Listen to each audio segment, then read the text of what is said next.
Today's episode is sponsored by our friend and yours, Bubbles and Books, the monthly subscription box where all of your relaxation and self-care needs are exceeded. Each month you get a curated box with a romance novel and high-quality bath supplies and accessories. When you sign up, choose between historical, contemporary, or paranormal, because they've got all the Werves, England Times, and bad boys you could want.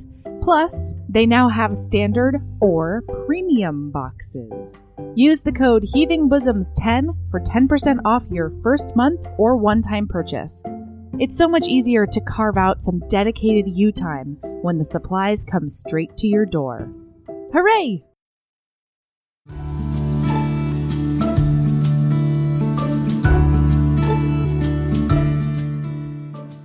Hey HBs, welcome back to Heaving Bosoms, the podcast where two best friends stay connected via a shared love of romance novels, ridiculous antics, and comedy. This week's Patreon shout-out goes out to Sarah E. Sarah, you are a ghostwriter. No, not someone who helps authors finish their manuscripts, but rather a shy, friendly ghost that rearranges text to solve cozy mysteries, correct grammar, help children learn, and basically make everything better. Ghostwriters are known to travel through time, illuminating historical texts for today's readers and giving new voice to history. They are known to hang out with Jamal, Gabby, and the gang in Brooklyn in 1995, but also curled up with a cup of tea and a feline companion when not on the job. In related news, boy, do we hope you watched the American kids TV show Ghostwriter. And now, let's get right into a book that Erin and I both really wanted to love, The Wedding Date by Jasmine Guillory. Here we go.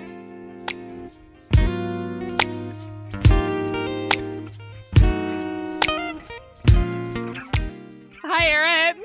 Hey, Mel. How the hell are you? I'm fine. You know what I just laughed at is that I pulled up the book, The Wedding Date, on my Kindle just now, and there's a note on chapter 1, on the one. Number one chapter. I'm like, first what possible fucking note could I have on the number 1 of the first chapter? Yep. The note is, this book cost me fucking $11.99. I am salty. 1 week ago, Erin, you were hilarious. Yep. You got me. Great joke. Oh, man. How the hell are you? Banter? No, don't. Listen, here's the thing. Okay, we tell me talked everything. about this just now, but I think I'm over banter. I think I just want to get into it. I just want to get right into it. You don't want to banter with me? I just want to do no banter. Okay. It's man, I was listening to some recent episodes, and I'm just like, God, these bitches won't stop talking about their lives and just talk about the book, you know? Wow. I know, and it's me. It's my life. So I can't imagine how uninteresting it is for everybody else. Golly gosh, yeah. I mean, we've gotten that comment one time, and I think a 3-star review that I dreamt about for ages. Infuriated both of us. We were like, listen to our lives. How dare they? The reviewer was really politely like, hey, so nice. Maybe you guys could get to the book faster. If you could just get to the book before 15 minutes in. And we were both like, how dare she? And then, how dare she? My favorite murder banters for 45 minutes. Actually, this week, I know that you unsubscribed, but I unsubscribed. I'm over it. If anyone wants to know why, they can ask me, but I'm over it. I'm out. Done. Yeah. So they, I think it was actually 40 minutes. Mm-hmm. Before they got to anything. No, but we're not my favorite murder. Not to mention. We're not. I'm just saying that was my rationale at the time. I was like, you can listen to us for 10 minutes if you can listen to them for 40. But I was wrong. Did you notice the thing I did in the ACMAF number 1 description? Uh-huh. I said skippers skipped to minute 25. And here's the thing. When we got that bad review, you floated to me. I did. I was should like, we listen, put out, hey, skippers, go to minute 9 or minute 11 or whatever. And I was like, no, fuck those skippers. They can figure it out. They can do and now the work. I'm one of them. I'm just like, God, stop talking about your pig roast and get to the romance, you know? All right. Well, we definitely can, although I'm not going to have... What's going on with you? I haven't talked to you in a week. I know. We haven't... That's the thing. We need to have like actual phone conversations and not just text all the time. We need to talk to each other in life. Yeah. Okay. Are you okay? Well, is anything new with you? Are you all right? No, I'm good. Are you doing okay? I can actually talk about my life while talking about my disclaimers for this book. Perfect. Yeah. Wedding date. Jasmine Guillory. Guillory. Yep. Guillory. I think it's Guillory. I might be totally wrong. We've always been wrong. So my whole brain says Guillory every time, but I've also noticed that my whole brain says Schmerger says Tip.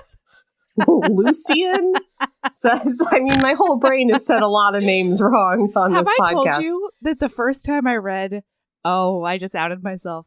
I've read it multiple times. The first time I read 50 Shades of Grey, before the movie came out, I was saying Anastasia in my head. Course, yeah. That's better. It is. You're just improving the book. Yeah. Okay, wait. Here are my disclaimers. Okay, guys. Okay. So I talked about it last episode. I treated myself to a brand new hormonal IUD, and it's going well. Things are going well. However, at the beginning of the week, I started reading this book because I was like, got a lot of editing to do, got to get on my shit so that I am productive. And I bought this book. And then in the first chapter, I was like, ooh, Mel, you seem pissed. You seem just pissy. And I don't know if it's because I haven't been on hormonal birth control in 4 years, 5 years, something like that. It might be that I am reacclimating to the hormone birth control life. Hashtag hormone birth control life. Yeah, I get it. Living it. Love it. No babies. All right. Sound like me. I do. Yeah, except my house is full of squalling right now. So, and then, so it might be that. But I will say that disliking this book, the amount that I did, led me to treat myself toward the end of the week. So I'm actually not sure it was the hormonal birth control. It wasn't. Because I read Surrender to Sin by Nicola Davis. I read the second one about Devil. Oh, I read the fourth Court of Mist and Fury book, the number 4 book that she did to bridge. Oh, the novella? Yeah. I read the novella. How do you feel about that novella? It was a little scattered. No, but I was not about that novella. No, she was doing a lot of things, and she needs to bridge some shit. She was making that money. She needed to make that money, and she made that money. Congratulations, Sarah J. Maas. I'm sorry. The mind sex, the brain sex actually did it for me. I was into it. Yep. Nope. Yeah. Oh yeah. Body, soul, mind, all of it together. Doing it. Slap, slap, slap, slap, slap.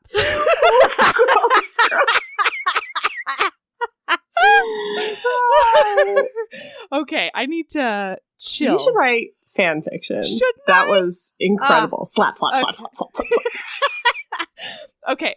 Just know that I might have been a little pissy this week, but I don't think I was. I just think I didn't like this book. I thought the same thing. I was thinking, okay, I'm PMSing. I'm going through an emotional trauma. That's the problem. But it just never got better. I read the second half of it when things were fine, and it just never got better. And I wanted to text you about it, but then I thought, Erin. Let her go in with an open mind. Yeah. Everyone in the world loves this book, apparently, except for you. Do not taint Melody's reading of it. So I'm glad, I'm not glad you didn't like it, but I'm glad that I didn't text you. Yeah. And you came to the conclusion on your own. And then when I started, I'm like, oh shit, now we're going to trash this book and everyone loves it and everyone loves her, the author. And now, but we can't not be honest either. It's yeah, I'm not going to, What do you do? So I started looking around for other podcasts that may have reviewed it positively. And I can't find any. Not Your Mom's Romance Shmushma didn't like it. Yeah. Black Chicklet, I guess, didn't like it. They haven't done their episode on it yet, but we tweeted at them. They didn't like it either. So I'm like, well, so when we were tweeting with Black Chicklet earlier today, she said something that was like, I think, really poignant. So this is not me. This is them. Ooh. Yeah. I don't remember who we were tweeting with, though. Oh, I can pull it up. It's, one of the two girls on that podcast. But anyway, she said something to the effect of, I have not heard a good review from regular romance readers. Yes, because it was a Reese's... I think that's the issue. A Reese Witherspoon, right? Didn't her book club, like... Oh, okay. Her book club chose it for a month. And so a metric fuck ton of people read it. But I think it was a metric fuck ton of people who have never read romance. And this is going to sound awful, but I think the issue is people who don't know good romance like this book because it feels like, oh, romance exists. You know what I mean? Yeah. Like 50 Shades of Grey became popular because people have never read a good BDSM romance. Yeah. They read that and they shoved that in that hole and it was good enough. Does that make sense? Yeah. I think that's a lot. Because I think it's better than your average chicklet book. It's certainly steamier than your average chicklet book. Yeah. All right. I see your face, but I don't know what to do. It is steamier than your average chicklet book. This is why I don't read chicklet. Sorry. Though. Yes, right. Sorry. Yes. Got it. Right. Less steamy than your average romance book by a lot. So should we just get into it? Yeah, I guess. Yeah, no banter. We're not going to do any banter this time. We didn't banter? Yeah. No, I'm joking because we're 10 minutes in and we still haven't started talking about the book. We've been talking about the book the whole time. Mm-hmm. Yeah, this is my disclaimer section, all right? Yeah. Yeah, get with the program, listener. This is the disclaimer section. This is not the banter section. Bing, boom, bong. Disclaimers. Bing, boom, bong. Right off the front part. That's top the one.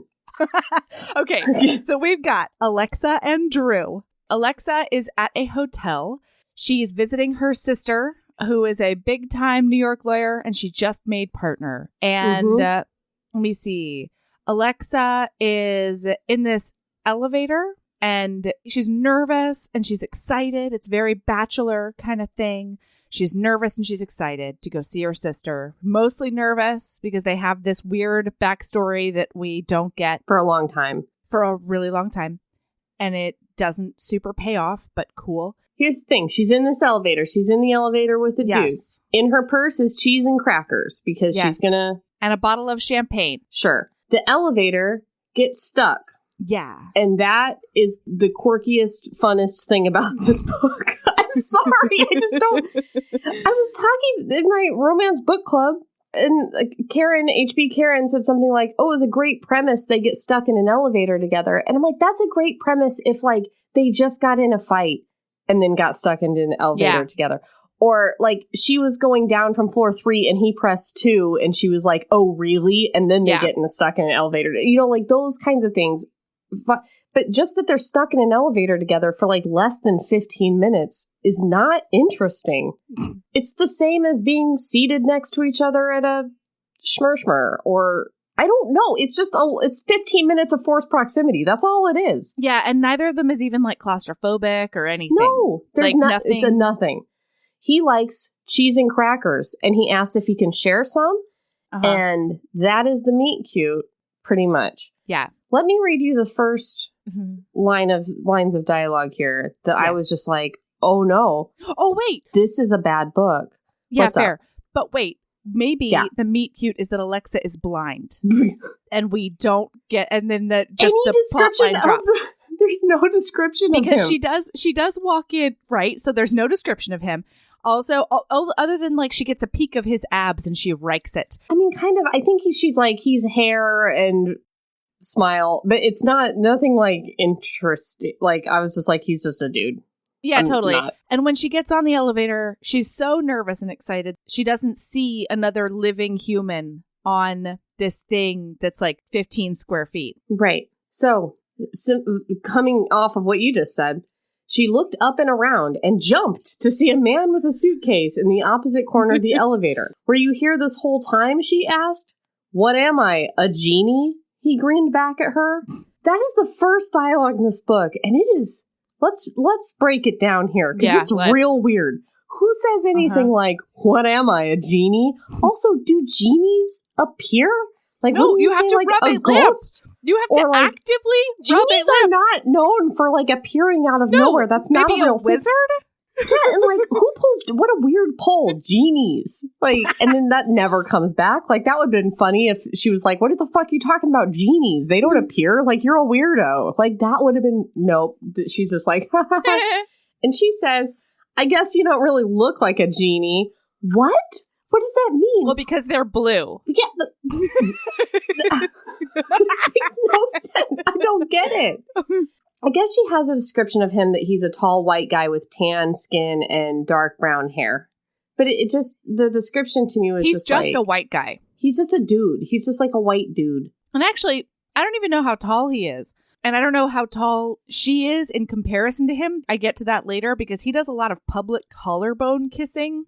That is like, how did he even get down there? Like, Michael is my height, and it would be really awkward if in public he reached down to kiss me on the collarbone. Like, if he's 4 inches taller than her, that's extra awkward. Yeah, I agree. I don't know, man. All right. Well, so he wants her cheese and crackers. I think that she shares them. There's a whole thing about whether or not she's going to share them, and then she does, and he has a cracker. And then he says that he's going to a wedding in that hotel, like the next day or the day after or something like that. Yep. And he needs a date to it, and would she be the date to it? And this is played off. He says that the bride had recently, like, dumped him, and he didn't have a date, and so that's going to be awkward for him to go to the wedding. He asked her to go to this wedding with him. Wait. Also, of note, I'm so sorry. The other thing, because my note is, what a fucking fuckboy. My note was, red flag city. He goes, I did have a date to this, but she wanted a lot more. It seemed like she wanted a lot more than I did. And so I broke it off because I forgot that I had this wedding that I needed a date to. Would have waited to break her heart until it was more convenient for me because I quote unquote don't do girlfriends. He's 30-something. He definitely mentions fuck out of there. He doesn't do girlfriends. Yeah, 100%. Get out of there. This fucking guy. Am I right? Yes.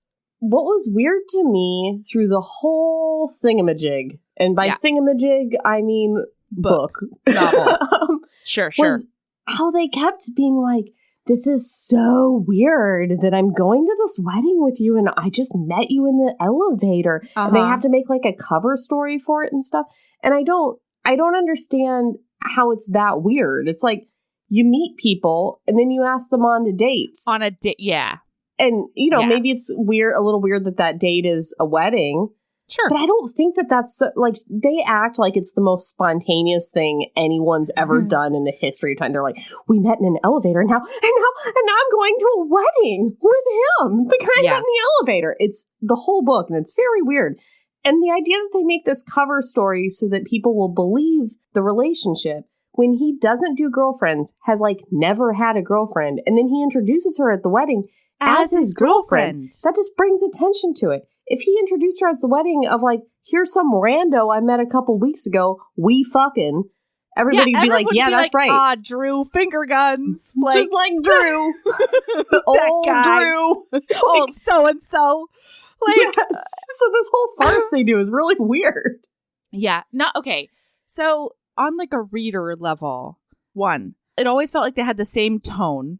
From like a writing perspective, I never got a good sense of like different dialectical switches or personalities, quirks, nothing like that. They both sound the same when you shift perspectives. Yeah. And then I also found it really interesting, and I think it was just the wrong choice for my mood this week. But the biggest conflict in this whole thing is that they're both incredibly insecure. And neither of them will make words that are important at each other. And it is generous that you said the word conflict, because I couldn't find one in this book. It was so hard to figure out what the issue was between the two of them. Besides that they were both just boring and not compatible. Right. It was a series of miscommunications as well, just because they refused to make words. But it was weird because I think it works sometimes when you see a character's inner monologue and it doesn't quite match what they're showing to the other person. Mm-hmm. But in this one, it was so weird from him. Mm-hmm. On the inside, he would be like, oh my gosh, this woman, she's amazing. And I ramble in front of her and I do all the things. And oh my gosh, is she mad at me? Is she blah, blah, blah. And then when he says things out loud and then from her perspective, he's like the most debonair, touchy, confident guy in existence. And I don't know why it didn't work for me because that has before. Yeah. I don't know. I felt the same way. I also just felt like, you know how I am about dialogue, and just all the dialogue was like that genie thing. It was just so clunky for me. And I had the same problem with this book as I had with Let's Get Textual, is that they bonded over stuff that everybody likes and does. Like, my God, tacos? Me too. Brie? I love tacos. Ice cream? Cheese and crackers? No. Well, you guys, and, there should be, I think, in an interracial book like this, at least some level of acknowledgement between the two characters that they had different kinds of upbringings or something like that. And all it was ice cream, both of us. And it's like, well, don't just bond over the things that everybody loves. Like, bond over at least something unique that you both loved, or differences, or I don't know, just some, you know what I'm saying? I do. And actually, I think we forgot to say this. He is a white dude. She is a she's black woman. Yeah.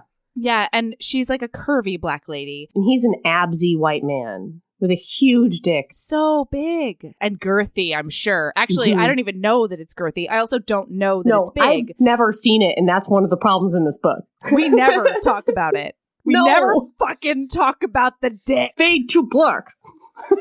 Okay. I blacked out just now. Sorry, are you okay? Do I need to splash water on you? Okay.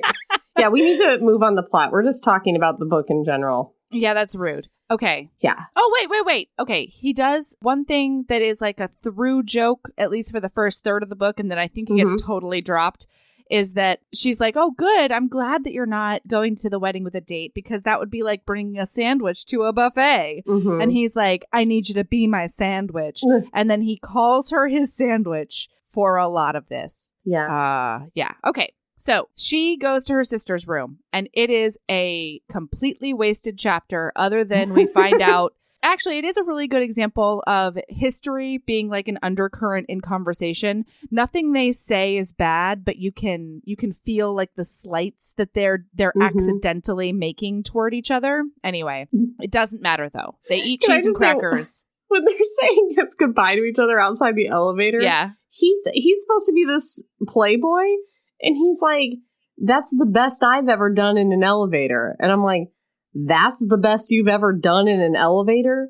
You guys are bad at elevators if that's the best you've ever done in an elevator, because all that happened is he asked her out. Just put Not it out even there. On the elevator. Yeah, no. Yeah. He's supposed to be like this sexy playboy, and he's like, and ate cheese and crackers. This is the best I've ever done on an elevator. And she's like, oh, me too. I'm like, you guys need to figure out getting stuck in an elevator, because that's not how you do it. Watch Grey's Anatomy. Okay. Chapter 3. She works for the mayor. She is the mayor's chief of staff in Berkeley, California. And she needs a dress for this wedding. And her best friend is conveniently a stylist. They text about the fact that he told the groom she's his new girlfriend. And my note is, it's not very witty. Oh boy. Oh, no. That was just mean. Sorry, guys. Okay. Do you want to just hear my straight up notes on this? It says, his perspective is getting worse. Seems like a true blue fuckboy.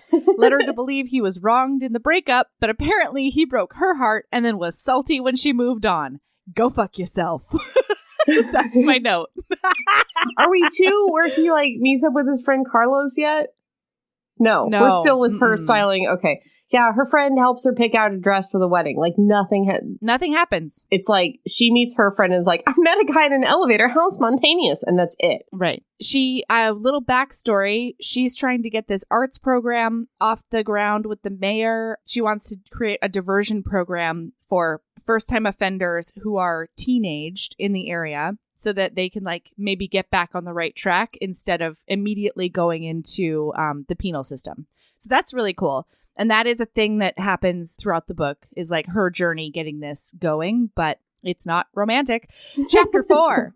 So they meet at the restaurant and he is super desperate. Oh, she's going to the rehearsal dinner with him on Friday night as well. Yes. So she meets him at the restaurant. He's like outside being a creeper, texting her like, are you here yet? Where are you? Can you come now? Like, what's going on? And it's real. Lame. I don't know. Yeah. I mean, I think it's supposed to show that like she's different or whatever. But it didn't show me that at all. It just showed me that he was really insecure and I would not date him. It wouldn't work. Oh, yeah. And this is another place where I was like, you're a dick. Because everybody has been so nice to him. The bride and groom have been like falling over themselves. Remember, he's the one who wronged them. Uh-huh. He broke up with this lady. She started dating one of his good friends a long time afterwards. And he was like, what? You're not waiting for me? For when I'm ready to get married? Like, how dare you? Yeah. He disappears from their life. It also makes no sense that he's in this wedding. Not only, why did they ask him? He's apparently not been their friend. Why did he accept? He doesn't want to be there. Everyone's being so nice to him. And he's just like, oh, I'm clawing my eyes out with everybody being so welcoming. How dare they? Like, what is your problem, man? Yeah. Oh, there was a whole chapter of him and Carlos that we skipped because it was completely skippable, except that Carlos was like, it's his friend Carlos. They're both doctors. They work at a hospital. And Carlos is like, oh, who are you bringing to the wedding or whatever? And he's like, oh, I met this chick in the elevator, blah, blah, blah. And he's like, what's she like? And he goes, black, short, real boobs. Gross, man. Yeah. So there's a lot of their relationship that drives me nuts because he was like, oh, let me guess. Tall, blonde, fake boobs. And he was like, no, get this. Yeah. Short, black, real boobs. Real boobs. Like he's achieved something. Yeah. Okay. I can talk about this now then. Because there's a lot of places where I could talk about it, but let's just get it on the table. There is this weird thing where there's two different instances in the book where white men approach her. And it really seems as though they're fetishizing her blackness. They're trying to sleep with her because they've never, like, quote, fucked a black chick. And I think that's what one of them says. Yeah. Almost verbatim. And I think that's the one that says it to him, not to her. Yes. But it's something that's said. Yeah. Right. I think it's supposed to be like a contrast to the way that he supposedly doesn't fetishize her blackness. Right. But I'm sorry. You're on your soapbox. My issue is he doesn't even acknowledge her blackness. Like, it's not even, like, part of their thing at all. Like, they never talk about how this is, I think, the first black woman he's dated. No one ever says to him, you've only ever dated these 20 leggy, blonde, blue-eyed girls. This is a change for you. Like, it's completely not even acknowledged in their relationship, which I think is weird. So, yeah, the only time it's acknowledged is, like, actually at this rehearsal dinner when she finally shows up. She's like, hey, am I going to be the only black person here? I just want to, like, know what to expect. And he's like, oh, my God, I never even thought about it. Like, I think that's the problem. So. Right. Yeah.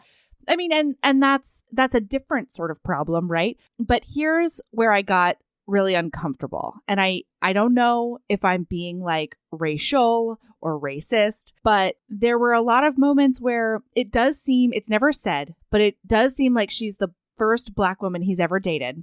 And up until this point, every single one of his exes, and we see at least half a dozen. Yeah, there's a lot. Every single one of them is tall, willowy, blonde, like bird bones. Thin as a rail. Yes. Yeah. And then when I think about that, in addition to all of the times in the novel that he's like, is she mad at me over literally nothing? Like, is she upset with me for not telling her that I'm allergic to almonds? Is she really mad at me for not telling her that she'll be the only black person? Is she really mad at me? It really felt like he was playing on the angry black woman stereotype without ever acknowledging it.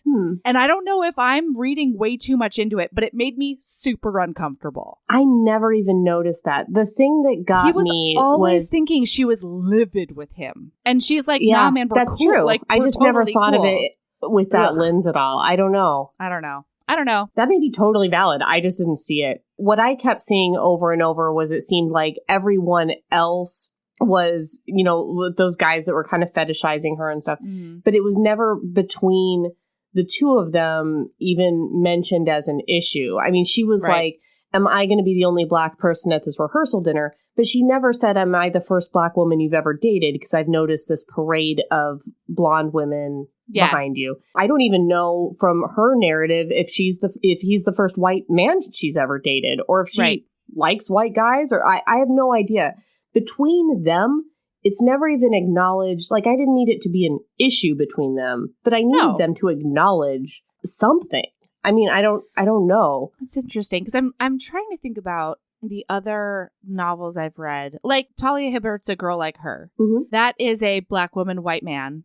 Mm-hmm. Actually, a lot of what she writes is Black woman, white man. And I didn't think it was odd that none of those characters ever had the conversation about whether or not they were the first interracial. And I don't think that may not have been the tone, but this one was very like, he's a waspy guy with this waspy background and waspy family. You're right. Like, that was the tone of this thing. That was almost the conflict of this thing. That he had all these girlfriends that were so different from her. You know, I just felt like it merited a conversation between the two of them or something. Yeah. Huh. Interesting. Okay, wait. Can I, real quick, story time? Yeah. Okay, speaking of interracial relationships that can get a little awkward. Yeah. So we're sitting at the dinner table. Michael, for the listener who doesn't know, Michael is Asian. And we just had Valor. So Valor's sitting in the rocker next to the dinner table. I'm like trying to time my dinner so that she doesn't need to eat yet. And I'm like scarfing dinner, and I'm really excited about it in the way that I'm always excited about food. And she's been like snarfing over in her rocker. She's like, snarf. And so I finally like look over and I'm like, oh, my sweet patient baby, like, come here. And Michael goes, did you just say my sweet Asian baby? And I was like, no. I said my sweet patient baby. I'm not fetishizing our daughter. And he was like, okay, cool. I just thought it would be really weird if you said that because it doesn't sound like you at all. It's so funny. I don't know. I would expect, like, that's the kind of thing I would expect to sometimes happen in a book like this. Like that kind of thing, though.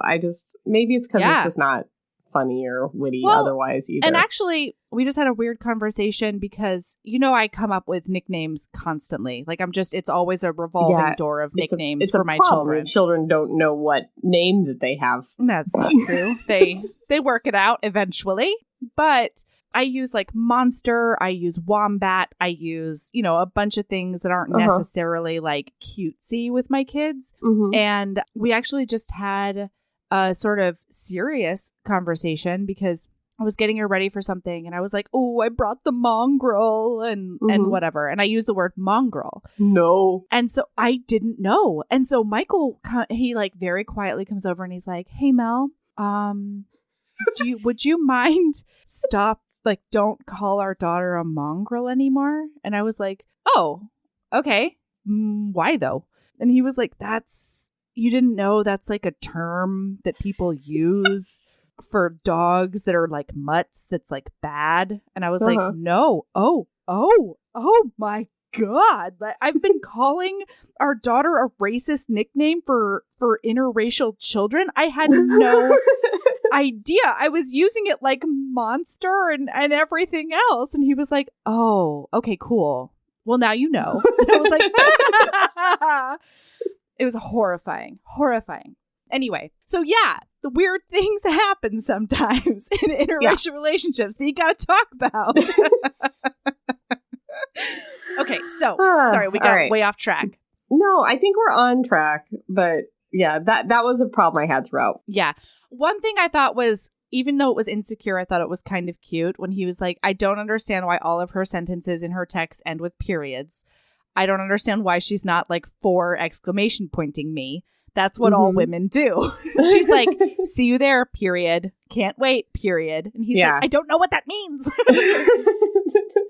Okay. Yeah, so they do this rehearsal dinner. He's kind of trying to find a lot of different ways to touch her. He's always touching her, and she's like, why is he touching me? This is supposed to be a fake date. That kind of, it's a fake dating thing. But I don't understand the trope in this book because there's no reason for them to be fake dating. He should have just asked her out on a date. to the rehearsal dinner. There's no reason to fake it. No, but he also did just ask her out. We've got like a fake trope because he did ask her out on a date, and then there's like a fake portion of it. I don't know. Kind of, yeah. So he's about to go down to the rehearsal dinner, and he's like, I wish we could go back to that elevator with snacks. He's thinking this to himself. She meets the bride and groom, the maid of honor, who is the sister, and she is a mean girl through and through. And she's hot for Drew. She wants a slice of that Drew. Yeah, at the rehearsal dinner, she's like, I don't know if Amy wants to kill you or fuck you.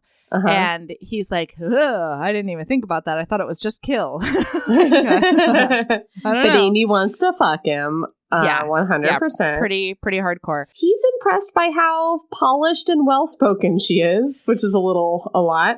That she's kind of able to hide her emotions all the time and like just be like, hello, I'm Alexa. How are you? Smiling and be like, thank you for inviting me and including me in your rehearsal dinner. I'm like, that's just basic shit, man. What do you expect she's going to do? Just like when the bride and groom come over, do you expect she's just going to break into a cold sweat and just be like, oh my God, I'm not his real girlfriend. I can't. Oh, Jesus. Like, what do you think is going to happen? And he's like, oh my God, she just like smiled and shook their hand and thanked them for the invite. It's like, thank goodness for that career in politics she's got. Yeah. And I'm like, that's literally like 15,000 times in this book. And you're just like, well, she's just a smart put together person. Why is this surprising to you? Who are these women she you're just dating? Has basic manners and can put sentences together. Can smile when she's not happy. That's a talent that pretty much everyone has. Yeah. Most women do. So it is a thing though. He notices her fake smile and I think it's supposed to like give him brownie points that he's like, oh wow, I can tell when it's fake and other people can't tell. And I'm like, no, they're probably just like, she's being polite. Cool, moving on. What does he expect them to do? Be like, your smile is fake. Make it real right now. Yeah. Oh, he starts calling her by her last name, Monroe, as like a nickname. It's a thing. It's fine. Okay, so they leave because she needs to build a playground the next day with the mayor. And they keep on being weirdly insecure in both of their inner monologues back to back. One of them pauses in like a perfectly lovely conversation. And the other one thinks, oh my God, they're about to cancel the date. Oh my God, she's not going to come tomorrow. And I'm like, it's weird. Nothing leading up to this has been even slightly uncomfortable. Why the fuck are you thinking that the other one is always going to leave you high and dry? And that is one of like the foundational characteristics of both characters. That's the thing that I thought was really weird. Yeah. Usually if somebody has an insecurity, the other person is the foil to that, because otherwise the reader is pulling their hair out. And instead, I was just pulling my hair out the whole time because both of them were so illogically insecure. Right. So here in Anchorage, we were visited by a famous romance author, which is very uncommon for us to get romance celebrities in Anchorage. But Sherry Thomas came up and did a talk. And somebody was asking her about her way that she maps out books and how she thinks about it. And she was talking about how you need both a conflict and a plot. And how for a long time she thought all she needed was a conflict. And then she'd get lost and she wouldn't know what to do because you need both things. And I think that this book had neither thing. Stop it. Sorry. But I was thinking about it. I'm like, there's no real conflict except for distance. And so she has to keep putting in these things of like the two of them not understanding each other when it's blatant. Like there's no reason why they would be fighting. There's no reason why they wouldn't be understanding each other. And then the plot is just them kind of going back. It's the rehearsal dinner, the wedding, and then they keep going back and forth to each other's cities. And we'll get there. But it's like she had a plot in the elevator, the rehearsal dinner, and the wedding. But then after that, there was no plot. And then the after that is 2/3 of the book. It's more than 2/3 of the book. Yeah. After that is 3/4 of the book. Right. Anyway, here we are at wedding, right? Right. No, we're still at rehearsal dinner. Oof. Oh, because she asks him he asked her to get ready at his hotel room so that people think, I don't know why. Think that they came together and they didn't meet at the wedding. because he's got to go do groomsman stuff. But then he says that their story is that he was up there for a conference, so everybody would know she lives in the area. There's no reason for the lies. There's no reason for her to get ready in his hotel room other than the author wants to put them in the same room more. All he had to do is be like, hey, do you want to come get ready in my hotel room? I think that would be fun. We'll eat beer and pizza. Yeah. I would like to spend more time with you. You are nice and I like you. Yeah. All those things would be great. Yeah. Because there's a shuttle service. She comes to his hotel room to get ready. Uh-huh. And does anything happen? I think they drink beer. There's a snack. They eat a snack. Yeah. Is that the plot of the hotel room Stop part? it. Yeah, Sorry. basically. So he answered the door in a disheveled, not quite on tux. And she's like salivating. So she has identified him as a sexy man. Yes. Again, he's super interested in her job and he loves how she lights up talking about it. They're on a bed and they're about to kiss when another groomsman knocks on the door. And she jokes about how earlier, if she has like beers without food, then she'll be table dancing at some point. Yeah. And so now here's where that would be an interesting part. That would be so interesting if she got really drunk at the wedding and they had to recover from that. What a conflict that would have been. Right? Sorry. Can I interject here about a thing that happens in the hotel room? May I read you a passage? Please. All right. She slipped her sandals off and rubbed her toes into the plush carpet. Mm-hmm. Imagine the fanciest hotel you've ever stayed at. The fanciest, the ritziest Ritz. Mm-hmm. Was there plush carpet that you wanted to rub your toes in? Never. It was never shag carpet. That's for damn sure. No. I can't imagine any hotel with plush toe-rubbing carpet. And I've been in some fancy hotels. I don't know where this is, but tweet at us, HBs, if you've ever rubbed your toes in hotel carpet, because woof. Okay, so now let's review. They've been on the bed. Yeah. They have been almost about to kiss. Legit kiss. All right? Oh, my God. He leaves, and he says to her, if you finish the beer, make sure you only do a table dance where I can see. Uh-huh. And then after that, she goes into the bathroom and gives herself what she calls a pep talk. Can I read you a few choice Damn it. I was going to be like, and I have it. Can I read it? Damn it. God damn it, Mel. Yes, you may. Let's hit me with it. Oh, my gosh. Okay. Alexa Elizabeth. This is all fake. This is a fake date. This is a fake boyfriend. You can't just go around kissing hot guys who look like they've come straight out of a movie set because they smile at you like that and listen to you prattle on about your job for a few minutes. Yes, it is. Yes, you can. That's dating. That's what it is. Okay, wait. And then when she they goes, smile at you like that and they listen to you, then you smooch them. They might be, I don't know, interested. Into it. So she cringed to think how humiliating it would have been if she'd actually moved in to kiss him. He would have gently kissed her back for a second. Then he would have pulled back, put his hands on her shoulders, and said that he was very sorry if he'd given her the wrong impression. But she really wasn't his type. Mm-hmm. And she would have to suck back her tears. That's why I think they need to have some kind of conversation. Unless she's talking about being curvy or something, but they don't have a conversation about that either. So her insecurities seem to stem from the idea that she doesn't look like the women he's dated before. And yet never does she say, am I the first black girl you've dated? Or am I the first curvy girl you've dated? Or do you like my body? Or, like any kind of anything interesting. They never talk about anything interesting. Also, up until this point, she has never yet met one of his exes, right? So she goes through. She's never met one yet. Wasp person. Yes. Well, I guess she's met the bride. No, she has. Yes, she did last night. Sorry. Yeah. You're right. Sure. But that's one person. Anyway, so after she goes through this whole thing, she goes through this whole imaginative sequence where she's thinking about him rejecting her. And then she's like, oh God, it's probably still going to be awkward and weird all night. And then she goes, enough pep talk time. And my note is, that's a pep talk? What? You're doing it wrong. Yeah, you're just tearing yourself down in the mirror. It's so bad. Do good pep talks when you look in the mirror. Don't treat yourself like that. You're so pretty. He wanted to smooch you. Great tits. That's a pep talk. Yes. Good job. Good job, Melody. He almost smooched you. I don't understand. So, oh my God. I actually have been Muppet texting so badly in my notes that I don't know what a couple of them are. Read them. He's doing photos and he texts her again. Ton check in just she disappear. Oh.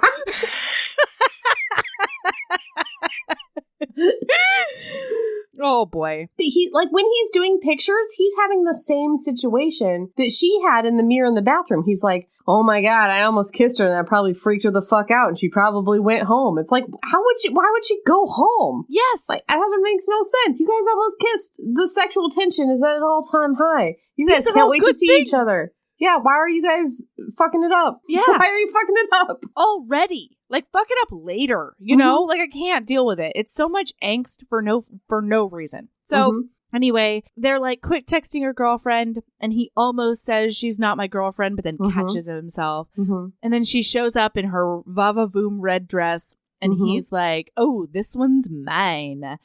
And... when the guy pushes people out of the way, he actually does push Bill out of the way. Yeah. Of course, there are so many times when he sees another man come within 3 feet of her and his blood pressure skyrockets in the most annoying way. Get over yourself. And then she makes fun. She's like, did I just walk into a pissing contest? And kisses him on the cheek before she goes into the pew. And then the reception happens. She's hanging out with a lady who is a friend. Yeah, that's the thing. There's so many people just kind of in the orbit in this book that's like... do not matter. Yeah, that's like the friend... There's one friend that she just kind of latches onto. I think she's the only other racial minority in the room. I think she's Asian, she's the only maybe. other woman of color. Yeah. And so she kind of latches onto her, not because of that, but it just happens to be... And they hang out all night. There is not one interesting thing about this woman or what they talk about or their friendship or anything. She also never reappears. No. Why did that have to happen? This is the opportunity to make some kind of zany side character. Like, let's have a zany side character. Let's have her get drunk and dance on the table or, I don't know, something. Instead, I gotta read like 15 pages of pleasantries between the two of them. It's like being at an actual wedding. I don't ever want to be at an actual wedding. Ever. I would say I'm not even like that psyched to go to my wedding, but I'll wait until after to tell you whether I was psyched or not. Because I've never been to my... That's a lie. I have been to my own wedding before. You know, you've never been to like an all-out shebang kind of No, I've never like worn a wedding dress or been to like a reception before. So I'll let you know if it was boring. Right. But most of them are. You've never even had cake at your wedding. I have not. I'm not even sure there were vows at my wedding. I think we just signed the document. I don't think we even said vows. Anyway, You know, it ended quickly. It ended quickly. Have we mentioned that my wedding lasted 10 days? 10 days, HBs. You did say a week. By you were wedding, like, the next week. Yeah. Oh, yeah. Marriage. The marriage. Not the whole wedding. Marriage. Oof, that would be a long wedding. It would. For a wedding, that's long. It is. For a For marriage. a marriage, it's short. Okay, all right. Okay. So, Bill comes over. Bill is another Who's dude, Bill? bro. Bill's a Is dude, Bill the bro. bad one? He's the less bad one. No, he's a really bad one. It's matter. all bad. All the men in this book are bad, except for her friend at work. Yeah, Theo, but I think he might be gay. He was so good, he struck me as gay. He's just so good. Like, unattainable amounts of good. But you would think if he was gay, she would know, and she would use that to dispel the extreme jealousy that comes out of what's-his-face through. No, remember, she doesn't know about most of the extreme jealousy because he won't make words at her. Yeah. All right. Keep going. Okay. Keep going. We got to keep going. Basically, a bunch of shit happens at this reception. He walks in and Bill has his hand on her elbow because he's trying to talk at her. And Drew comes over and he grabs her by the waist and enters the conversation. Then he's like, get out of here, Bill. The grown-ups are talking. Okay, so then Bill leaves and he drops his hand off of her waist. And so she gets insecure thinking that he only touched her because he was trying to save her from Bill. Right. Then it immediately switches to his perspective. And he's like, oh, she stepped away and crossed her arms as soon as I stopped touching her. So I guess she doesn't want me touching her. Like, it's always, it's this weird, insecure, the signals are not there. and yet they're seeing them. I'm worried this is going to be a lame podcast because it's a lame book. It's like, it's just them being insecure. Like, I wasn't even excited to talk about all the things I didn't like, because all the things I didn't like are the same. It's just over. It's like a broken record. It's like they're insecure, then they get tacos, and then they get ice cream, and then they go to San Francisco, and then they go to fucking Berkeley, and then they go back to San Francisco, and then Carlos is there for 5 minutes. Nothing happens. So we haven't gotten to the non-sex yet, but there's also no sex. No sex. Except that they fuck like fucking bunnies. They fuck like 50 Shades of Grey. Supposedly, their very first night, they go like 4.5 times. I'd love to know about it. Love to see it. Would love. Do not. So it's exactly like 50 Shades Free, which we covered, because it's just like they go shopping, then they fuck. They are mad at each other, then they fuck. But they not text even each other. Some domestic abuse to hate on. There's nothing to talk about. There's also not that. Yeah. Not that I want there to be, but I at least want something to talk about. Right. Okay. So things happen at the reception. He once again thinks she's super impressive. She loves how much he's touching her. The bride sister continues to be super weird and catty. Yeah. Amy. Yeah. Oh, this is where she tries to feed him chicken encrusted with almonds. And somehow that becomes a huge thing because Amy's like, are you trying to kill him? And he's like, oh my God, I didn't tell her about my allergy. But they've been dating like a month. Yeah. You cannot offer a nut to someone in a month of knowing them. It's possible. It's totally possible. I feel like David and I are finding out fundamental things about each other all the time. Oh my God. Like tonight, 4 or 5 years. Yeah. Tonight was like, Michael was like, you haven't seen Toy Story 3? And I was like, stupid. And I was like, I don't think I was a big fan of Toy Story. I don't remember like being a huge fan. And he was like, it is the most successful franchise on Rotten Tomatoes. Like, I found out that he is apparently passionate about the Toy Story franchise. I had no idea. We've been together 8 or 9 years. Like, Anyway, and meanwhile, he was like, I can't even talk to you anymore. Oh, yeah. Because I cannot handle your level of apathy for the Toy Story franchise. Okay. As he's apologizing to her, this is one of the first times that he's like, oh no, is she incredibly angry at me? Is because the sky falling? Thing? Yeah. Because I don't even know. So he's leaning into her being like, that was totally my bad. Like, meanwhile, she's got no skin in this game. It doesn't matter to her. Who cares? This is his thing. Yeah. If the cover gets blown, she walks away and continues working for the mayor of Berkeley. If no anything, problem. She should be apologizing for shoving foreign food in his face that he may or may not be allergic to and blowing his cover. That's what I'm saying. That's what I'm saying. Nuts kill, you know? Yeah. All right. So, and then a thing happens that I don't know if it actually happens in real life. I need your opinion. Good. Something interesting to talk about. Okay. Can't wait. The friend who she just met that night. Yeah. Walks over. What is her name? She's again? like, Laura, question mark? Sure. Okay. Yeah. Laura. I think it's Laura or Lauren. So she's got her hand on his thigh. And Laura comes over and she's like, Alexa. Okay, so this is the whole thing. Alexa, I'm going to the ladies' room. Want to come with? And then his thought is, he liked Dan's girlfriend, Lauren, but he could cheerfully kill her right now. That was a good line. Yeah. Good line. It's kind of funny. Sure. Now, have you ever walked up to a person you've known for less than 3 hours and said... Oh, yeah. Yeah, 100%. Why do you want people to go to the bathroom with you? It's like makeup to fix hair. I've pulled you into bathrooms. Yeah, but we usually have something to talk about because we are friends. It doesn't have to be a secret friendship share. No? I don't think so. I don't know. There's like fart sounds that could happen. I guess, well, what do they do once they get to the bathroom? I'm not really recalling this. The hilarious thing is she doesn't actually go to the bathroom with her. She's like, oh no, I left my lipstick up in the room. I'm going to go to my room instead. And then they don't go to the room together. This is an opportunity for the author to get her alone in the bathroom so that she can overhear the maid of honor telling everybody that he broke up with the bride. She wasn't the one that had to pee. Apparently she was like, mayhaps may as well. I could pee. Yeah, I can see that, I guess.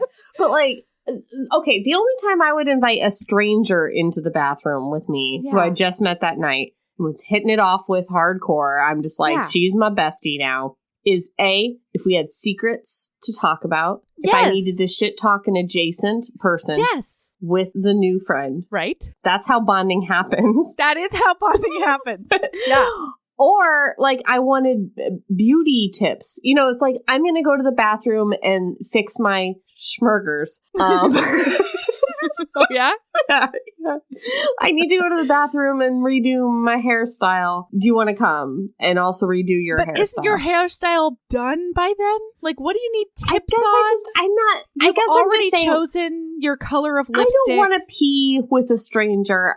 But if I was just going to, like, reassess my appearance or take a break from the room, I maybe would invite that friend. Yeah, sure. Because again, weddings are crazy boring. Yeah, they are. Yeah, they're really boring. Also, the only other time is if I've had about 6 champagnes, and I just think everyone should come with me everywhere. Yeah. But they're not to that point. With me. I'm gonna pee. Do you want to come? And then it's usually like there's not even a stall situation. I just sit on the toilet with the person standing in front of me. Yep. Like, been there, haven't you? Yep. Okay. Oh man. So in the bathroom, this is what happens. She overhears that Drew actually. Sorry, I just keep thinking of that wedding you let me crash with you after my recent marriage divorce. I got so hammered so quick because I was drinking double gins. Double fisting. I was gins. double fisting gin. You were double fisting double gins. Yeah. Yeah. 2 straws, both in my mouth. And then you got there and there were no vegetarian options, but there was a candy bar. So you just went straight for the candy bar, like, during dinner. Like, it wasn't even candy time yet, I don't think. No. And you just piled like this plate. This is my dinner. Full of fucking candy. And you were just like... Candy, and nuts, proteins, fats. Tons of dairy. Like, the most dairy chocolate you could put on your plate. And Melody's intolerant to dairy. And at the time, I think was vegan. I have an intolerance. Yeah, yes. I ate eggs. Oh, okay. Yeah. But I'm saying, like, at the time, no dairy for Melody. Oh, yeah. And this thing had, like, M&M's, whipped all cream, over the place. Like crazy, like a mountain of candy. And she was just like, snarf, snarf, snarf. And I was just like, drink, drink, drink. And we both had some choices that night. A horrible night because of that. But it was a great night as well. But it was amazing. We'll post I'm pictures. telling you, shit talking and illness, 2 great ways to bond. But yeah, I could see you that night being like, do you want to come to the bathroom with me? Mm-hmm. I'm having some troubles because of all the dairy. I would never do that to you. I would be like, I have to pee so bad because of all of the gin. Okay, so basically she finds out that he broke up with the bride and not the other way around. She didn't dump him. So his whole thing is a lie. Also, this has literally 0 consequences. Mm-hmm. She just later on, after he has magically boned her, supposedly, because we never see it, she's like, hey, so you lied to me, ? And he's like, I did. Yeah. And she's like, good. I'm going to go down on you now. It makes no sense at all. Okay. The one thing they could have actually used as like an actual conflict. Yeah. Didn't use it. Completely mischaracterizing the whole thing. Okay. Yeah. So basically, somebody's kind of racist at her to him. Like one of these guys is like, never fucked a black girl before or whatever. Yeah. What's it like, Drew? Yeah. Gross.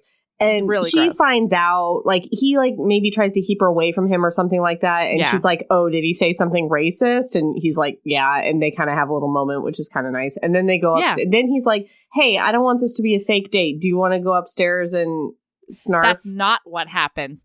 She says, I'm going to go catch the train. I just want to be done. I just want to be like, and the end. I know. He says, or is anyone you could listening? Stay. No, because we were so mad. I feel like worst episode. I think it's our worst episode. You guys, if you're new, this is our worst episode. It is. It gets better. It does here. Okay. Maybe. Sorta. Okay. Okay, so he's like, or you could stay. And she's like, or I could stay. And then he makes out with her face. Now, here's the part. They made out in front of everybody by the buffet. Everybody. Now, wait for it. He goes, so he pulls back. He kissed her cheek, her ear, her collarbone.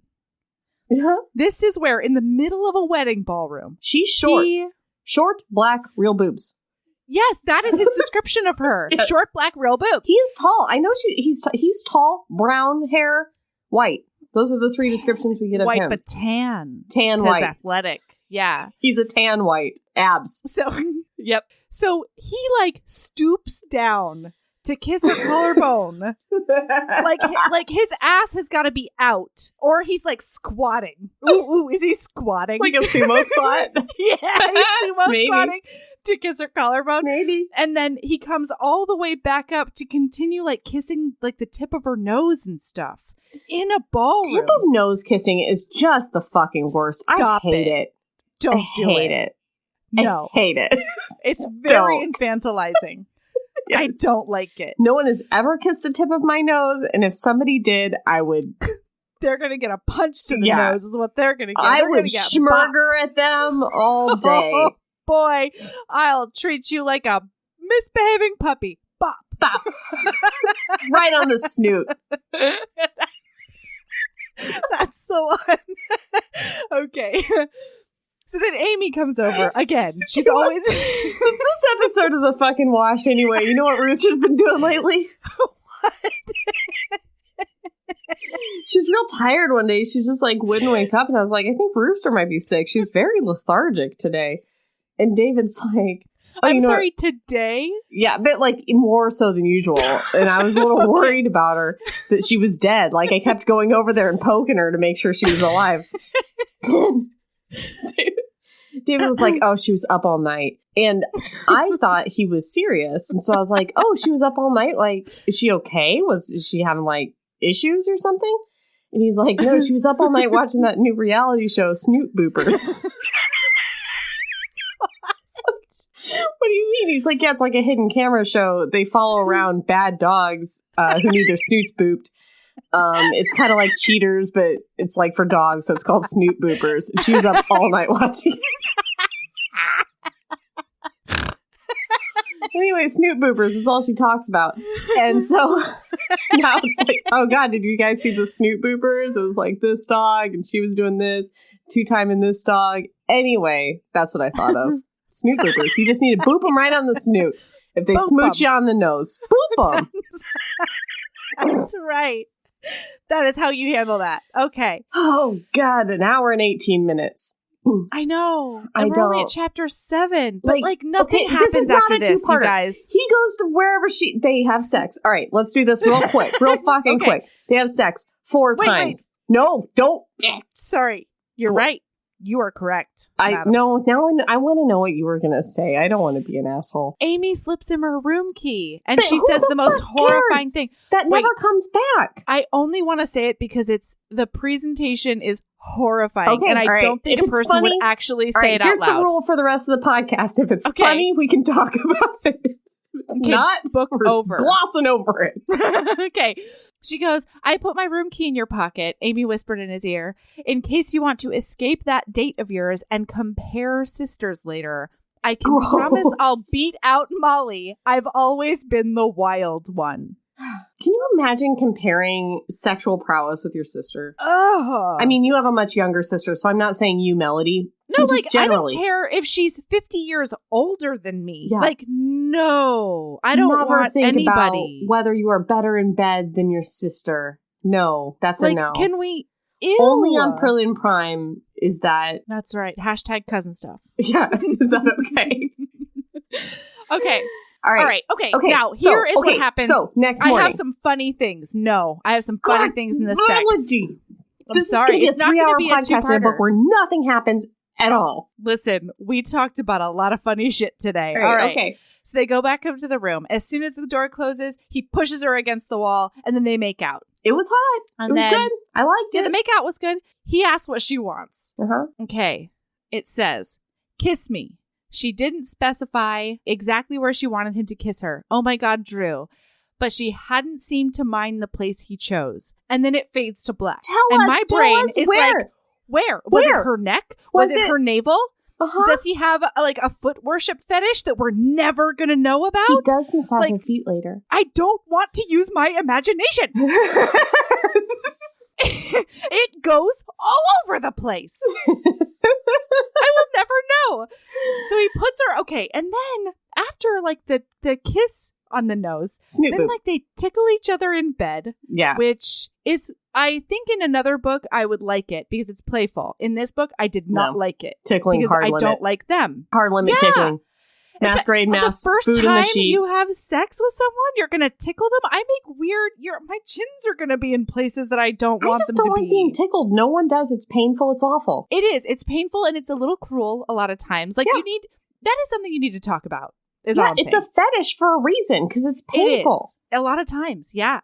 Okay, also, he moved like a flash down her... This is how every sex scene happens, and so we never have to talk about sex at all, except that just think to yourself. Every time we say they go to the other person's place, know that the author has teased us with the fact that they've had sex at least 16 times that weekend. Yes. And we never fucking see it. Right. This is how it always happens. He moved like a flash down her body, pulling those panties off as he went and throwing them across the room. And then he set about doing things to her with his fingers in his mouth that almost made her black out. After she collapsed against the pillows. And you should see the Muppet nonsense. I will translate for you. No, I don't want to translate it. I want you to read it verbatim. It says, a parabecti, sex always male her blackout because we never see it. She actually blacked out when it says almost made her black out.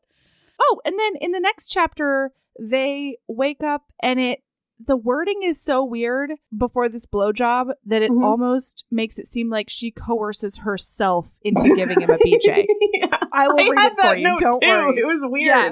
He goes, are you going to keep going? At this moment, in this hotel room, this night, she would do whatever he wanted her to do.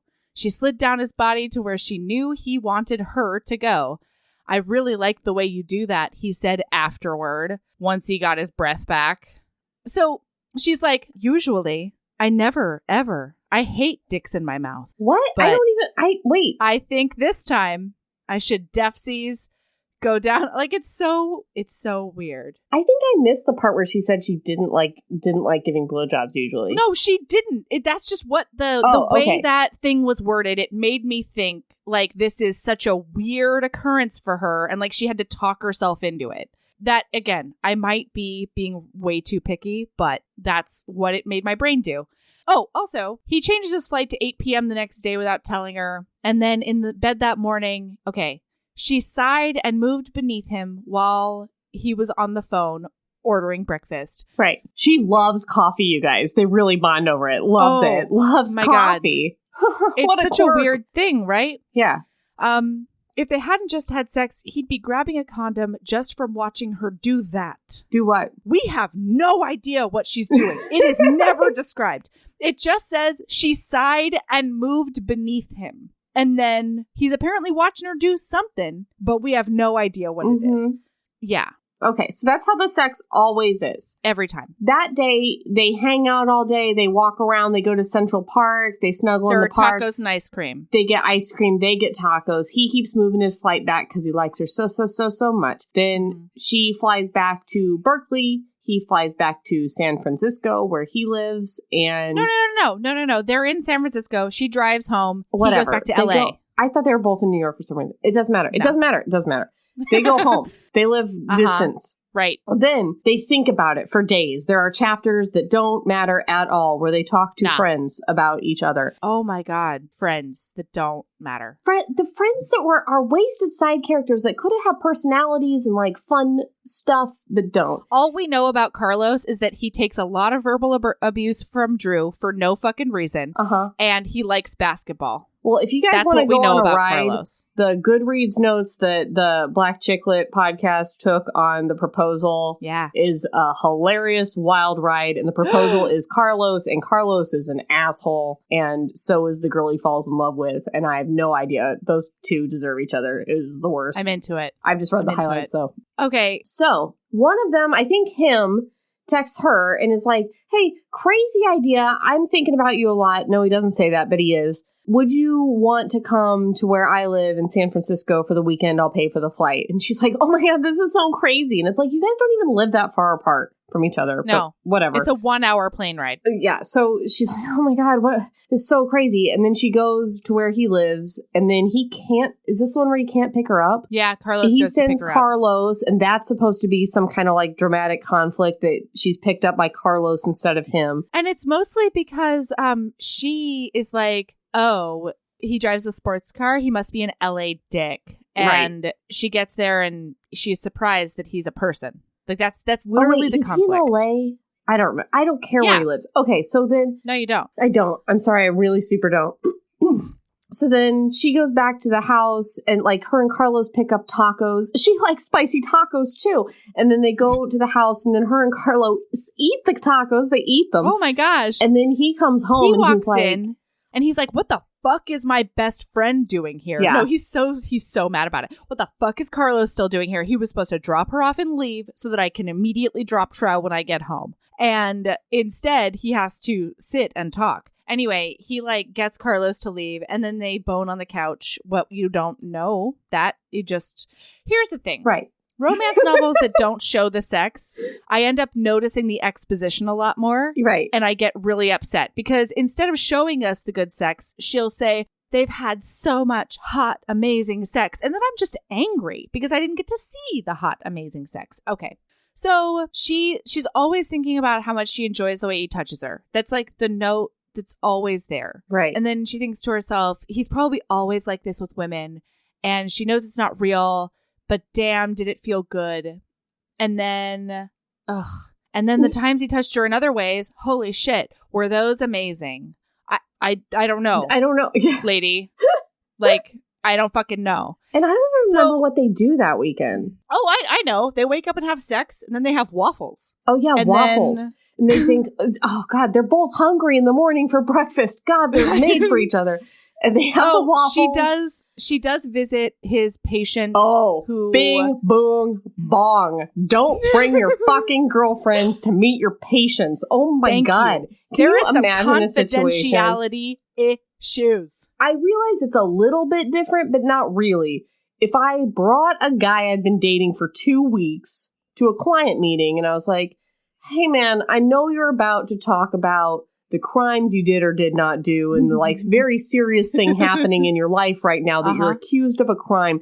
This is my new boyfriend. Do you mind if he just hangs? Yeah. And then like it's supposed to be so this kid has like at the time I think he just had gotten in a car accident or whatever. So it's like a kid and his mom and he's like, hey, I'm your doctor. This is my lady friend or whatever. She's just going to hang out. And the mom's like okay with this for no kind of reason. No kind of reason. And then it's supposed to be all okay because I guess what's-her-fuck knows about resources that they can get as victims of drunk driving or whatever. Right. Which also never comes back. Like, HIPAA times 1,000. Do not bring your girlfriend to talk to patients. And she's not even your girlfriend. She's not. I was upset by this. The author wanted a vehicle to see him talk to a kid. Exactly. And that never turns me on anyway. So I didn't even appreciate it as a vehicle. I was just like, oh, he can talk to a kid. He's a human fucking being. Yay. Like, that's not a talent. All right, I'm done now. Yeah. Sorry. And once again, I was like, I know you're trying to make him seem better. Because there are so many times when he's like, ugh, these really fucking annoying parents. And I'm like, you are a pediatric surgeon. Right. The parents are going to be annoying because this is the worst thing that's ever happened to them. You asshole. And then second of all, even when he's supposed to be being cute, he looks over. She's talking to the mom instead of hanging on his every word. And he's like, I mean, I didn't bring her here so that she would see what an awesome doctor I am, but she's not even paying attention. This fuckboy, man, I am not down. All right. So she goes home to wherever. We get chapters on chapters about the program she's starting out for the arts of the teens arts mayor project. Doesn't matter. And then he texts her and he's like, hey, should we do this again? Another weekend where we meet up? I don't remember. I think she goes back to LA, right? It's a back and forth situation. Can I? Okay. So here's my other issue with the book. And this is the disclaimer that I was going to say at the front of this, but I am going to say it now.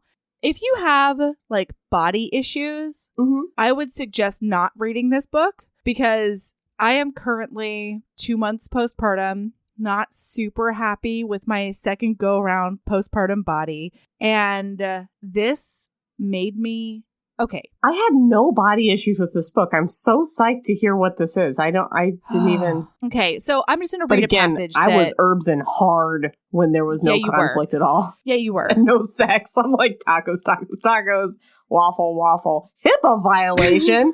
Waffles, waffles, waffles. Coffee, coffee. Ice cream. Right. Donuts. There are so many donuts so much in this donuts book. For no. Oh my God, she likes donuts. Yeah. Okay, so there's like a time when she's going to be on top. And she's always talking about how her body jiggles and her quote unquote droopy boobs. And I know like a lot of people have those thoughts, especially when they're with a new partner or whatever. But when I have those thoughts, I then get to experience the 3-4 orgasms that make me really thankful for my body again. Right? Like I can think, ugh, I don't like that this jiggles. Ugh, I don't like that this protrudes. But then, 20 minutes later, I am on cloud 9. Thank you, body. You are a goddess. Thank you, body.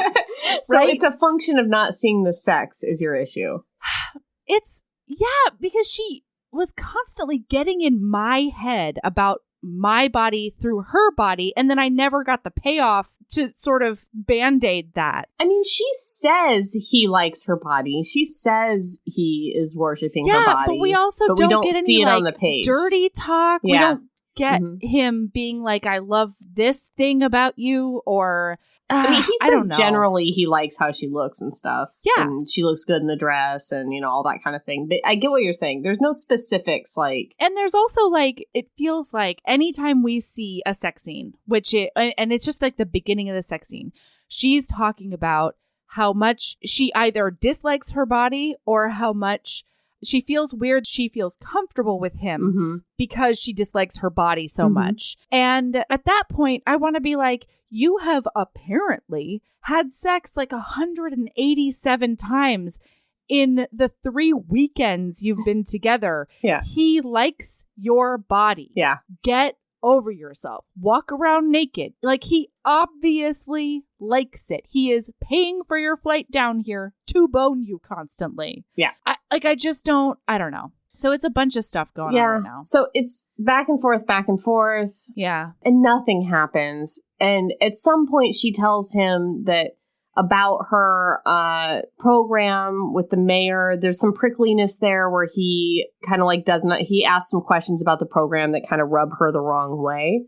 I think they might be a little racial too. So they do have kind of a little racial. Bit. Yeah. Oh, yeah. But they never talk about that after. No, she just kind of gets over it. Yeah. They just never speak about it again. Yeah. And he doesn't know what he did wrong. And she apparently forgives him without actually forgiving him. I think he apologizes, but they never talk about it. Yeah, maybe. I don't know. So yeah, it's the same stupid shit about any diversion program. They're like, why are you giving art classes to criminal kids?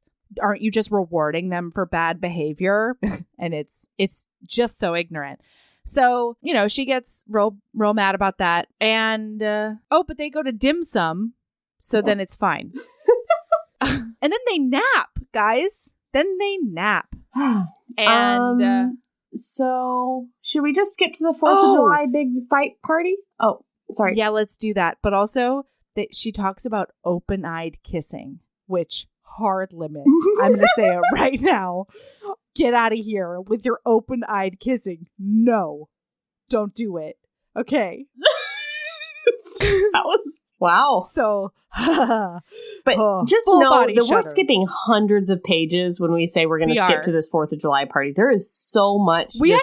Nothing. We're skipping a mini breakup. Oh, yeah. They broke up a little bit. Yeah, because she texts him being like, are you sleeping with anybody else? And he's like, not right now. I'm at work. And then he just like keeps joking. And then she's like, you know what, Drew? How about I don't have to bother you ever again and you don't have to bother me, so bye. And he's like, and then neither of them will talk about it. Right. Then the only reason they get back together is randomly bump into each other. Because he randomly has a conference he forgot about in the same town, and then they randomly bump into each other. That's the only reason they get back together. That's when he sees her with Theo, the workmate, and he's like, who's this guy with his arm around? And it's like, you broke up. And then they have sex and it's fine. They're back together again. It's the 4th of July, Independence Day for America. Yeah. Fireworks. It's been 2 months, you guys. They've been doing long distance for 2 months. Every week. Incredible. Well, they broke up. So, there's 2 weeks there. Yeah. It's fine. Can you imagine a situation where you break up with somebody, you live in Berkeley and he lives in LA, you break up and then 2 weeks later you happen to see each other at a bar? I just feel like that's... Go fuck yourself. Yeah. No. It is 4th of July now, Erin. Yeah, and she is in town. Boom in the sky is the fireworks and the barbecue and the hot dog. Here we are. Yep. Don't worry, guys. He goes on a run at some point before the party. But have more coffee. There is a donut. Stuff happens. Right. So he's going to a 4th of July party. He's bringing her with him. They go to the party. They've been together about 2 months-ish. She sits on the inside of the party with a bunch of blonde, blue-eyed ladies. He warns her that one of his exes, Smeagol, the hostess, will be at the party. Heather. Sure. But she sits down at this table with a bunch of blonde, blue-eyed girls that are all burr-boned and look like carbon copies of each other. They're all surfers, yeah. And they've all dated Drew, all of them. And so they have just this fun, breezy conversation about how they've all fucked the same guy, one after the other, and he broke up with them all the same way, where it was just like, hey, I'm just not feeling it, but I'd like to still be friends. And it's always 2 months in. After exactly 2 months. Right. And then he will like send some flowers or a gift or write a sweet note or something. And they're all laughing about like what breakup gift they got from Drew and how amicable the whole thing was. So she gets in her head about it being 2 months. And he says something that's a little off that freaks her out. And then they get in this big fight over like, oh, I guess I'm disposable too, just like all these other bitches. And she doesn't say bitches. And also like probably more disposable because I'm not like them. And fuck off, I'm breaking up with you first, Drew. Yeah. And he's just like doesn't even get what she's talking about. Yeah, he's like, don't do this, Alexa, don't do this. I don't know what happened. Yeah, because he doesn't even know she had this conversation with these girls, so he's just like flabbergasted about the whole thing. Because they don't make words at each other. Yeah. Okay, so then he gets called into the hospital. So he's like, don't leave. They get back to the apartment. She starts packing up her things because she's going to change her flight. And he's like, please don't leave. Be here when I get back so we can talk about it. Yeah. And she's like, yeah, okay. So then flashes, like, we don't see the surgery, thank Christ. But he comes back and she's asleep in bed. He comes back and like puts his arms around her. Surprised you didn't invite her to the surgery. Hey, you want to come watch the surgery? I'm open up a kid's chest today. You want to put your hand in there? Scope it, see what a heart looks like. You don't need gloves. Fucking, yeah. So, bad doctor, big boom bong, terrible doctors. Shit. So he... we need to stop doing these late at night. We're just fucking tired and over it. We're everywhere. We're everywhere. Sorry. So he puts his arm around her and then he's like, Alexa, he actually doesn't say anything. He's just like, I don't remember what he says, but it's nothing important. Yeah. They snuggle up. And then she starts crying, and he's like, Alexa, don't cry, don't cry. And then they bone, supposedly. Mm-hmm. And he wakes up in the morning, and she's gone. She's gone. Now, so let's review. Yeah. A guy has come back after you behaved, in his mind, like an absolute nutter butter. Yeah. He has no idea why you all of a sudden flew off the handle and broke up with him. Right. But then he comes home, fucks you real good, I guess. Yeah. And then your response to that, because you're so apparently humiliated that you cried, because apparently, we didn't know this until now, Alexa, guys, doesn't cry. This has not been brought up until now. Yeah. All of a sudden, She doesn't cry. Very humiliated. And so... I'm saying that, but I herbsed it, so I'm just going with you on this. I have no idea. Right. So embarrassed. And so then she just leaves in the morning. Immediately, like as soon as she gets to the airport, she regrets leaving, but then doesn't turn around, pays the hundreds of dollars, whatever it is. Mm-hmm. And he is just like, well, I guess my heart is broken now. Yes. She won't even talk to me. No. And they don't talk for like 2 weeks, I think. So long. I'm surprised they didn't bump into each other at one of those local Berkeley/LA bars. That's the one. Yeah, like neither of them want to be broken up. Yes. And yet neither of them will pick up the phone. No. Anyway, basically, she has a hearing for this school program. You started to ask me if that's how I would have played it. And I just want to say no, because while he was in surgery, which probably took at least 4 to 5 hours, I would assume, with the You would have commute. gone then? No, I'm just saying there would have been a lot of like rehearsing what I was going to say to him when he got home. And if he got home and I was already in bed and that was not the appropriate time to say the speech that I had been rehearsing for several hours, and you know I'm good at rehearsing speeches. You are. I would never leave before I got the opportunity to deliver it. You got to say all those things. Yes. Yeah. I just want to let you know, no, that is not how I would have played it, because I would have gotten up in the morning, gotten my coffee, and then stood over him like, you would have put on your power suit. I'm ready. And another thing. So anyway, he grand gestures her at the end. He's like, he shows up to her hearing. He sends her donuts that morning. He's there with her sister. Her sister also grand gestures her in a thing that is the background. The program was apparently all about her sister, who's a criminal. Right. Guys, we never find out. Her sister was a criminal who did some art, and that made her better. So now she's making this program for criminals to do some art to make them better.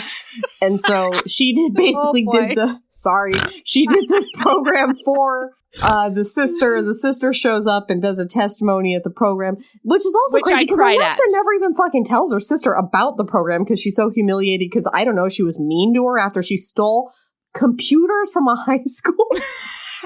This is so Erin. This is not a low-level crime, guys. It is not a low-level crime. In fact, it happened in my school. A bunch of kids busted in and stole all those computers. I remember this now. That was an actual thing that happened in my high school. They didn't do any art. So I don't know if that would have helped them. But anyway, she never even told her about the program. Olivia had to just like find out, I think. Or did she tell her? No, Olivia has been Googling. Craziness. No, and they have a conversation. She goes to tell her, and Olivia's like, yeah, of course I know. I Google all the time. No. He told her to tell her sister. Yeah. He did. And then she did. Right. So I shouldn't say that she randomly Googled it. Theo also told her to tell her sister. Yeah. So date Theo, everybody. Yeah. Theo and Alexa together forever. Yeah, stop being work spouses and be actual spouses. Yes. Okay. Also, I will say that there are some really cool conversations between the two of them where she's like, hey, Drew, do you think that as a affluent white guy, if you had done the same crime, they would have been like, all boys will be boys and like, let you go? Mm-hmm. There's some really cool privileged conversations toward the end of this novel. Mm-hmm. And her sister showing up and doing the sisterly love thing actually did make me cry. It was nice. Well, family redemption is your family redemption is, yep. I do want to say I do support diversion programs. I just was using some shorthand there to describe Olivia the sister. Right. And she goes out into the audience to talk to Olivia. This was also really shitty. Goes out to be like, sister, I love you. She's like, hey, I gotta go fuck this guy. Yeah, you flew from New York. And then she's like, oh my God, Dick I haven't talked to in 2 weeks?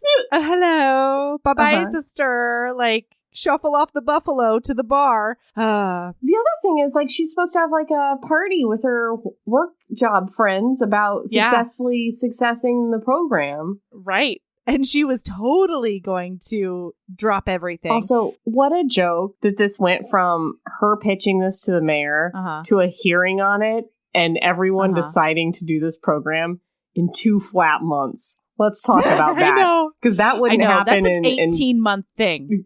Yeah, at least. That wouldn't happen in a town of, like, I don't know, 10,000 people, let alone Berkeley, which I'm sure is big-ish.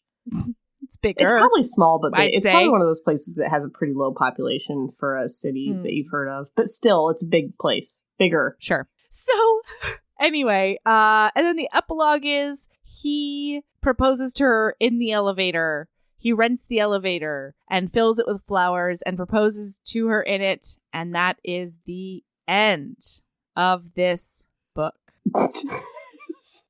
122,000 people live in Berkeley. I just didn't want to be wrong again, you know? I couldn't do it. Right. No, I know. Yes, there's a lot of boning you don't see. Yeah. There's a lot of Muppet notes. Mm-hmm. Oh, this is the best.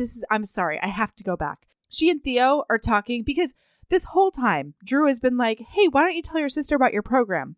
And I'm thinking to myself, yeah, she could testify or like do a testimonial. Yeah. She would probably like because to do that. Because she was a crime person who did art and is not now a crime person. And is now a partner at her New York law firm. Like, that is... big deal. Hey. Okay, so then Theo's talking to her. And he's like, I don't know, I thought maybe your sister could do a personal testimonial. And she says she never thought of that as a supposedly fucking brilliant political mind. Uh-huh. She did not think about this.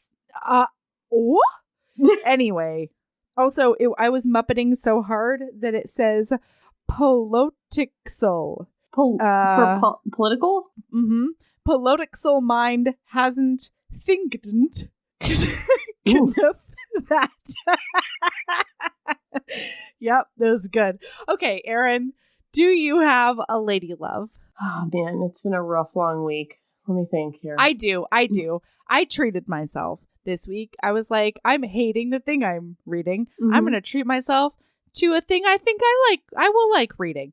And so we're going to do a Patreon episode where I tell you all about Surrender to Sin, I think is what it's called, by the Nicola Davidson.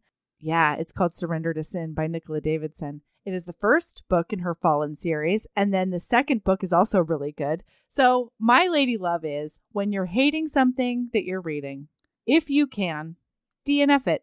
I didn't have that luxury option. Yep. Yeah. So instead, I read something truly wonderful, and on Patreon, I'm going to tell you all about it. So, yeah, my lady love is DNF. Do not feel bad about DNFing.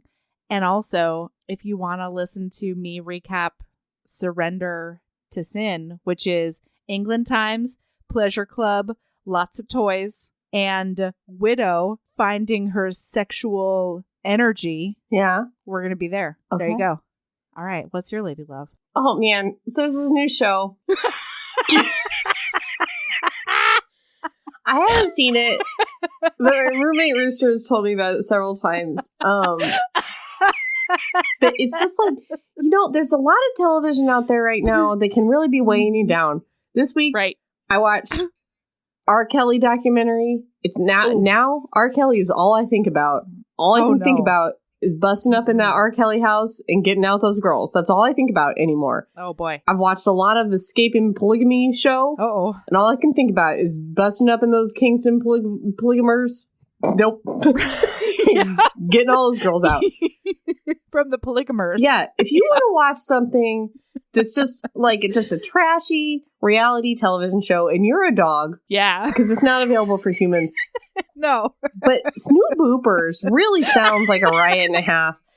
And it's just dogs behaving badly, just doing stuff that dogs shouldn't be doing, cheating on their dog spouses, doing dog drugs, getting in the trash, dog stuff. And then it's very satisfying because at the end of the episode, they get caught and they get their snoots booped, They gotta get booped. Yeah. And it's very satisfying, I think, specifically for Rooster because she is just shitty herself. And so I think it's nice for her to be able to see other dogs on screen just being just shitty dogs. Super shitty. Yeah. Yeah. So. Uh-huh. Snoot Boopers. If you, listener, are a dog, get yourself on Snoot Boopers. Snoot Boopers. Yeah. You don't want to be on it, though, because it's bad dogs. Bad dogs. You get booped. Boops. Yeah. All right. Wow. Of all the Rooster lore, I can't believe Snoot Boopers made the podcast, but it did. Ooh. All right. You can find us on all the places. You can find us on Twitter at heaving_bosoms, on Instagrams at Heaving Bosoms. On Facebook, the Heaving Bosoms Podcast. We also have the Heaving Bosoms Podcast Geriatric Friendship Cult, which is a closed group. Incredible. You have to answer the questions. If you don't answer the questions, we're not going to let you in. If you're like, I requested to be in the group and I don't know why I'm not in it, it's because you didn't answer the questions, lady. Yeah, we got to answer them. Got to answer them. Or man. Sure, but I mean, there's only like 5 of those. Yes, but we're more. If you're 15. a man, we're more skeptical of you. You better answer those questions. You better answer them. That's right. And you can email us, heavingbosomspodcast@gmail.com. We won't reply, but we will love it. We'll try to reply. We'll try. We will try. We're also on Patreon, yes. patreon.com/heavingbosoms for a ton of fun content and presents. That's it. That's it. So keep being a badass. And love yourself as much as you love your Asian, patient baby. You love her. And him. Love her. Both of them. I love both of them. Yes. All right. Bye, Erin. Bye.